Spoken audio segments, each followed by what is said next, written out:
అందరికీ నమస్కారము. ఈరోజు ధర్మ సందేహం. ఆషాఢమాసము ప్రాముఖ్యత.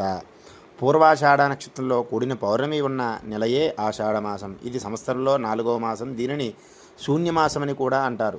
వర్ష ఋతువు కూడా ఈ మాసంలోనే ప్రారంభమవుతుంది. పౌర్ణమి నాడు చంద్రుడు ఉత్తరాషాఢ పూర్వాషాఢ నక్షత్రాల సమీపంలోనికి వచ్చే నెల ఉత్తరాయణ పుణ్యకాలం పూర్తయి సూర్యుడు మిథున రాశి నుంచి కర్కాటక రాశిలోనికి ప్రవేశిస్తాడు. దాంతో దక్షిణాయనం మొదలవుతుంది. ఆషాఢ శుద్ధ ఏకాదశి నాడు విష్ణువు పాలకాడలిపై యోగానిద్రలోకి వెళ్ళే సందర్భాన్ని తొలి ఏకాదశిగా పరిగణిస్తారు. ఆషాఢ శుద్ధ పౌర్ణమి రోజున గురు పౌర్ణమిగా వ్యవహరిస్తారు. ఈ మాసంలో చేసే స్నానము, దానము, జపము, పారాయణాలు విశేష ఫలితాన్ని ఇస్తాయి.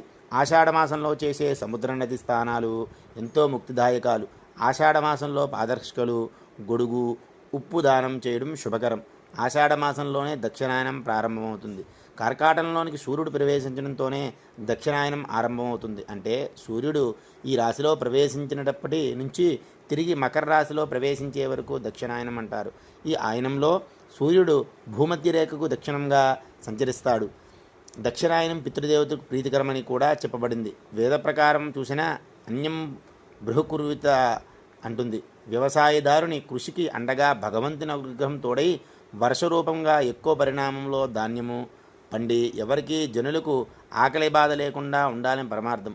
ఈ శూన్యమాసంలో ఆషాఢ శుద్ధ విధియానాడు పూరీ జగన్నాథ రథయాత్ర, ఆషాఢ శుద్ధ పంచమి స్కంద పంచమిగా, ఆషాఢ శుద్ధ షష్ఠి స్కందవ్రతముగా, సుమృతి కౌస్తంభం. ఈనాడు వ్రతంలో సుబ్రహ్మణ్యేశ్వరుని షోడ ఉపచారాలతో పూజ చేస్తారు. ఉపవాసం ఉండాలి. జలం మాత్రమే పుచ్చుకోవాలి. కుమారస్వామిని దర్శించాలి. ఆషాఢ శుద్ధ సప్తమి మిత్రాఖ్య భాస్కర పూజ అని నీలమత పురాణము.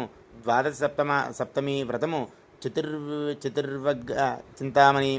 ఆషాఢ శుద్ధ అష్టమి మహాశాగ్ని పూజ, సుమృతి కౌస్తంభం. ఆషాఢ శుద్ధ నవమి ఐంద్రాదేవి పూజ. ఆషాఢ శుద్ధ దశమి శకావ్రత మహాలక్ష్మి వ్రతారంభము. ఆషాఢ శుద్ధ దశమి మహాలక్ష్మి వ్రతము. ఈ రోజున మహాలక్ష్మి వ్రతారంభంగా చెప్తారు. దదీ వ్రతారంభం అంటారు. ఈనాడు మహాలక్ష్మి పూజ చేసి ఒక నెల ఆకుకూరలు తినడం మానేసి ఆకుకూరలు దానం చేయాలి.